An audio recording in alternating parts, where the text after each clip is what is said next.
Halo, saya Wake berperan sebagai Walisti di film Kisah Tanah Jawa. Selamat datang di MD Interview.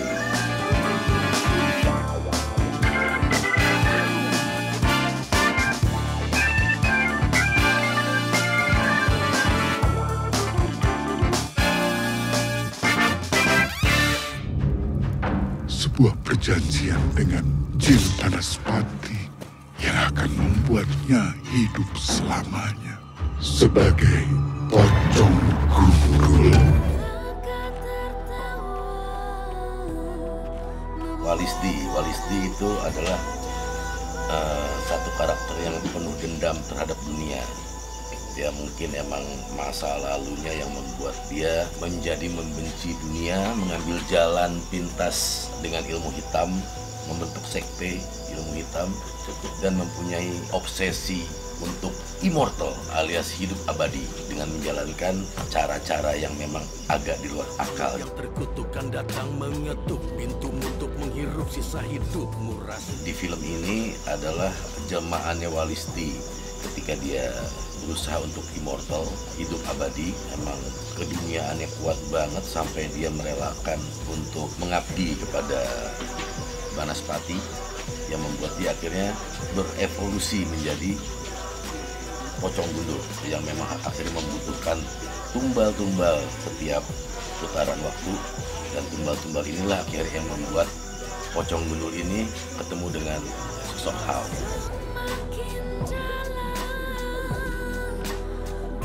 Saya bikin sekte ya di Jakarta, tapi ya membangun karakter ya mungkin emang dari brief dari acting coach, terus juga mungkin di sini Walisti orang yang dekat dengan dunia paranormal, tapi yang mengambil sisi gelapnya ya mungkin lebih banyak baca aja kali ya. Syukurnya waktu itu Amadela dipinjemin novelnya Kisah Tanah Jawa yang pocong gundul ini. Jadi di situ kan emang kan udah susah tuh nyari novelnya. Alhamdulillah dipinjemin itu, baca sehari waktu itu. Ya akhirnya jadi tahu gitu loh kenapa dia begitu. Karena buat gue sulit banget ketika cuma dibilang peran antagonis jahat gitu ya. Gue tuh bingung karena orang jahat tuh macam-macam gitu loh. Pasti akan ada latar belakang yang menyebabkan dia menjadi jahat, dan latar belakangnya itu yang membuat tiap penjahat itu karakternya macam-macam gitu, nggak template. Makanya aku suka banget ketika emang bikin itu, jadi modal banget ya buat ini Walisti. Empati yang mati senetyo ono jenuh tok dadi. Waduh, enggak ya, tapi yang namanya emang akhirnya mesti menyelami peran, mau nggak mau emang mesti ke situ juga. Coba untuk self workshopping, mungkin ada beberapa praktek meditasi ya yang mungkin emang beda tujuannya, gerakan dan lain sebagainya yang memang rutin dijalanin, tapi emang akhirnya beda tujuan Walisti emang pada energi kekuatan gelap yang ada untuk mendukung dia. Ada juga orang kan kita nggak bisa ngasih stigma orang yang seperti itu akan pasti hitam gitu ya. Ada juga yang emang untuk menyerap energi positif melakukan hal yang sama dengan gerakan yang sama. Makanya Walisti ini sendiri emang agak sulitnya ketika merapal mantra. Di situ harus mendeliver kata-kata tentang betapa membutuhkan energi hitam untuk menyokong ilmunya gitu loh. Itu mungkin yang agak-agak susah.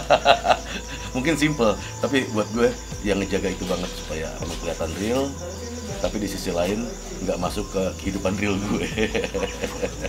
Pintumu untuk menghirup sisa hidupmu, rasuki gelisahnya jiwa. Dia karakter yang penuh dendam, dia penuh kemarahan, yang menyebabkan dia seperti ada di film ini gitu ya. Sepengetahuan dari novel itu ya Walisti seperti itu, dia adalah karakter yang penuh amarah, dendam, karena emang masa lalunya emang dia ngerasa dunia nggak berpihak sama dia, makanya dia pengen menghancurkan dunia ini dengan segala egonya.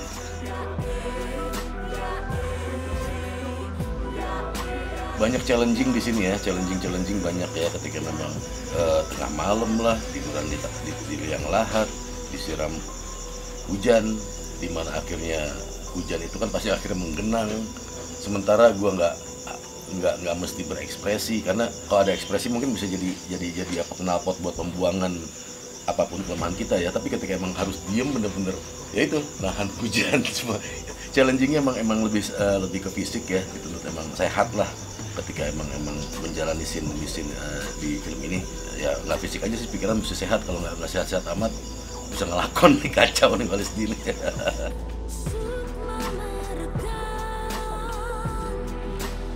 Ya setiap director mempunyai cara masing-masing, karakter masing-masing. Kalau emang sebagai aktor ya kita yang adjust, dan gue orang yang sangat appreciate dengan diskusi komunikasi dua arah ya. Akhirnya buat apa yang emang akhirnya mungkin bisa menjalani eksekusi ini mungkin bisa lebih simpel dan asik, itu gue mending diomongin gitu loh. Lebih suka ngomong langsung, karena ini juga as a profesional kita ya mesti ada, apalagi yang kita bikin ini di sini adalah karya seni gitu. Film gimana juga karya seni ya. Gue ngerasa perlunya ada diskusi untuk setiap sesi-sesi yang emang dijalankan. Itu yang akhirnya bikin gue banyak belajar. Soalnya kalau di film gue masih nol, gue masih rookie lah.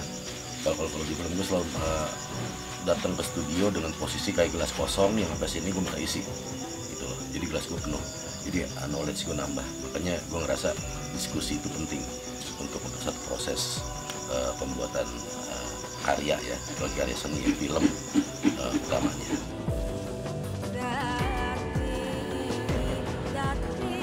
Film seru. Om House sendiri di novelnya PDKT ke fenomena mistis itu berusaha untuk PDKT-nya tuh dengan logika gitu loh.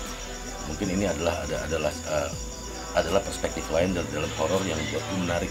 Nggak melulu mistik yang tanpa bisa dijelaskan, tapi kalau dari novelnya gitu ya, dan memang di dialog dan sesi per sesi yang emang aku baca dari skrip, pendekatan untuk menjadikan sesuatu mistis itu adalah hal yang logis, itu keren banget. Dan ini, damn man, you have to watch this.